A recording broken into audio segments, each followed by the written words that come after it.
Hello and welcome to Stage 8, the Labyrinth of the Revelations 2012 Let's Play. This stage wastes no time getting stuck right into the action. There are 4 enemy spawners right in the room you begin in. I also strangely enough seem to have started with 140 health. I have no idea why or how that happens. The game's buggy. I think I've made that much quite clear by now.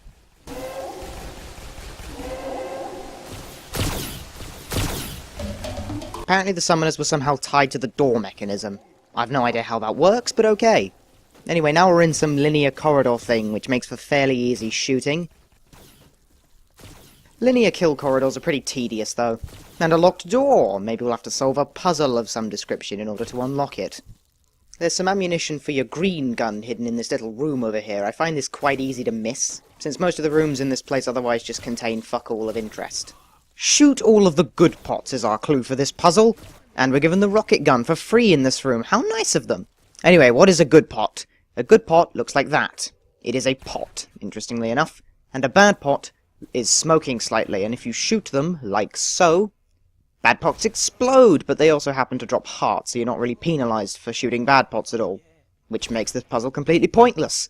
So you just have to search every single room and shooting every single pot, because good pots solve the puzzle and bad pots give you health. It's tedious and uninteresting and there's no skill involved. Moving on.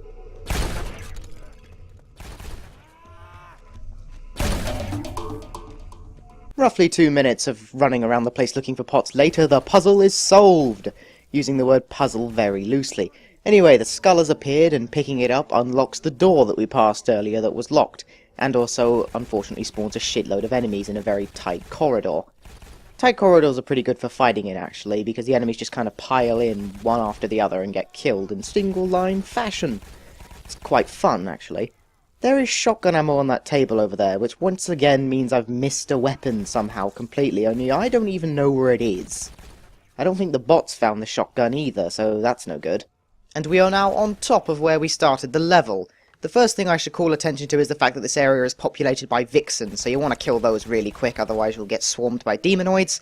The second thing to call attention to is the fact that haste power-ups are only ever spawned by killed vixens. They occur at no point anywhere else in the game. The other thing to call attention to is the fact that this is probably one of the most significant instances of Dark Arts fiddling with the puzzles through level patching. There used to be an entire Mega Man-esque jumping puzzle here, where you had to memorise how the blocks spawned in and then jumped on them to reach the centre. Now it's just been replaced by a flat platform, which is kind of boring, honestly. And despite what I've said about this game's earlier jumping puzzles, that one wasn't, honestly, very bad. It was just sort of there. Which why it strikes me as a bit weird that they chose to remove this jumping puzzle, but not the actually fucking irritating one. Ah, a much-needed checkpoint. This level has a rather climactic finish, so this checkpoint is welcomed. Incidentally, if you miss a weapon and then die and respawn at a checkpoint, the game will give you the weapons you missed, instead of making you face the consequences of your ignorance.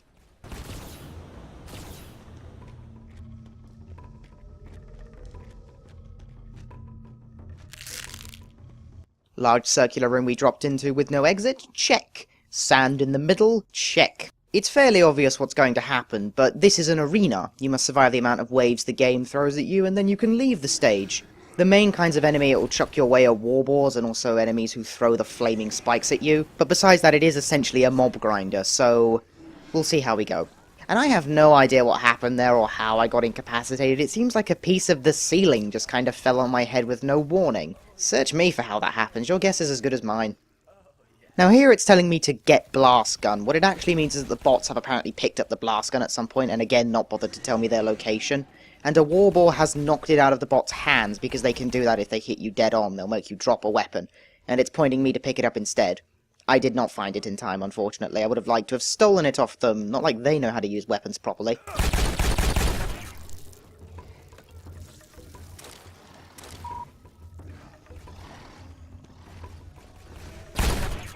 Oh yeah, oh yeah. I know I keep harping on this, but seriously, that fucking draw distance. I cannot see what's chucking those spears at me. I am firing entirely blind here. Ridiculous.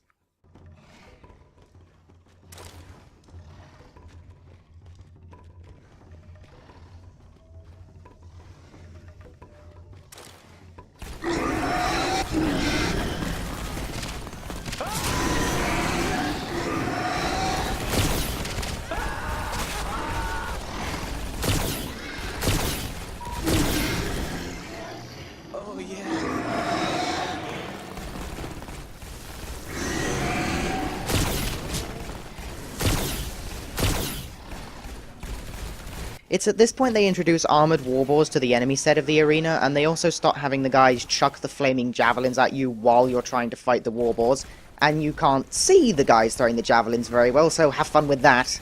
The bots also tend to be horrifically incompetent at fighting warboars because they've never heard of sidestepping. And thankfully the guys throwing the javelins have kind of a limit to how far they can throw them, but they also apparently possess perfect accuracy because they land in the same place every time.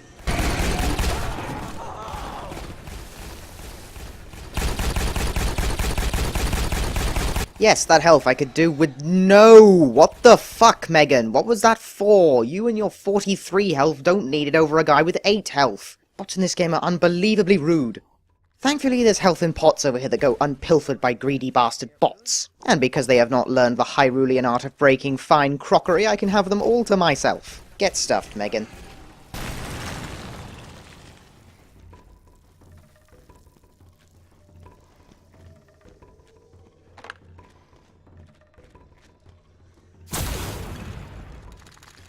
Oh yeah, oh yeah, oh yeah. Ooh, there he is, the gigantic armoured warboar, who I don't believe appears at any other point in the game. The bots and me kill it pretty quickly with the rocket gun, because there's so much rocket gun ammo laying around that even though the bots use it like it's on sale, there's still enough of it to go around for everyone. Killing the giant warboar also ends the stage, essentially. It opens the pathway that leads to the teleport pad with which you can end the level. However, it opens without any kind of audio or visual cue, and I'm apparently really unobservant and I've not noticed the entire wall that's collapsed, so I don't find it for a while. But otherwise, that concludes this episode of Let's Play Revelations 2012. I hope you enjoyed this episode, and I'll see you on the next level. Goodbye!